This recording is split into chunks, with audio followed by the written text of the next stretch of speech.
I'm talking to you about Fantastic Four in just 4 minutes, so let's not waste a moment of our time. First off, there has been so much negative buildup to this. I don't know if you were excited about it. I certainly wasn't, because there was just so many red flags right off the bat. First off, we have Shala Ball as Silver Surfer. We don't have Norrin Radd. We didn't ask for her. Nobody wants her, and for whatever reason, she is now the token child Silver Surfer in the very beginning. Bad entrance. Number 2, there were talks that Sue Storm was going to lead the Fantastic Four in this. Not Reed Richards. How on earth do you let that happen? It's absolutely ridiculous. Of course, it's been him forever. It should be him. It's an equal team, but nevertheless ridiculous.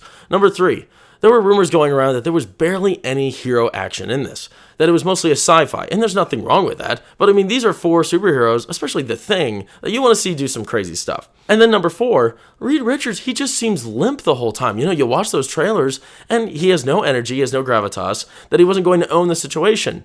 Now, a lot of this is pretty different than what actually happens. I was pretty surprised. But before I get into that, let me tell you a little bit about the story. So, Fantastic Four, it starts in the 1960s era at a totally different universe, unrelated to anywhere we've ever been in Marvel. Sue Storm is expecting a child at this point, and Shala Ball, the new Silver Surfer, the new and improved, visits Earth and pretty much warns everybody that Galactus is coming and he's going to eat all of you, so just prepare to be dead. So, Fantastic Four, they're pretty much the only superheroes in this universe, which is kind of cool. We don't have to worry about a million other characters popping up. It's just them. They have to come up with a solution. So they go to Galactus to plea and try to negotiate. Doesn't work out so well. Galactus finds out that Sue Storm has a baby, Franklin, and that this baby is going to be the key to everything he needs in his life. And it seems like he's almost going to be like the future Galactus, so he'll be able to retire. At that point, they realize he makes an offer. He's like, either you give me the baby, I'll save your Earth, or I'm going to take the baby from you. That's pretty much what he wants, and I'm going to eat your Earth. Of course, they don't want to do that. They go back to Earth. They're able to flee, and they're pretty much just trying to defend Earth from Galactus coming. And they're kind of dealing with a lot of trauma and buildup that's going along with that. A lot of people just want them to give away the baby, and it's a traumatic situation. So they're trying to figure this out. They're dealing with a hopeless situation with zero time to spare. And that's pretty much the rest of the movie. Now, does the film land is the big question, right? I would say in a lot of ways it does. This is an easy 6 out of 10. It's better than Superman for sure. The characters are great. We have 4 great characters. I thought they were well fleshed out, and they're human. These aren't just people. These aren't just insert characters. This is not the Gen Z, Gen Alpha insert character with said traits. No, these are 4 individual people, and they're interesting, and they have their own pros and cons, their own weaknesses, their strengths, and they're charismatic, and they're both different from one another.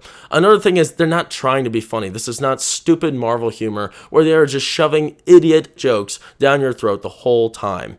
And then lastly, of course, it's a compelling story. And, there's a lot of weight to the situation that's at hand, and everyone takes it very seriously. This is not some sort of petty circumstance. No, they realize this is the end of the world, and these guys come very close to getting ended themselves throughout the movie. Now, in terms of weaknesses, there's quite a few problems with the movie. It's not perfect, but one of the biggest problems is it just doesn't have any sort of impact. And, in a Marvel film, you want to be inspired by the characters you're watching, and I understand that this is a really bleak situation, and that there isn't much hope.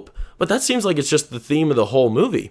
And it's not very fun to watch. And by the end of the movie, these characters weren't inspiring to me at all. So that's a big problem. This movie's a solid 6 out of 10. Definitely an upgrade from what we've been getting with Marvel, but it's not the best. Let me know in the comments below what you think of Fantastic Four. Do you think I missed anything? This is just a brief review. And also let me know what you thought of Fantastic Four when you saw it. But nevertheless, I appreciate all the time you spend with me. If you enjoy what I had to say today, please make sure to like the video, subscribe to the channel, and leave me a comment below.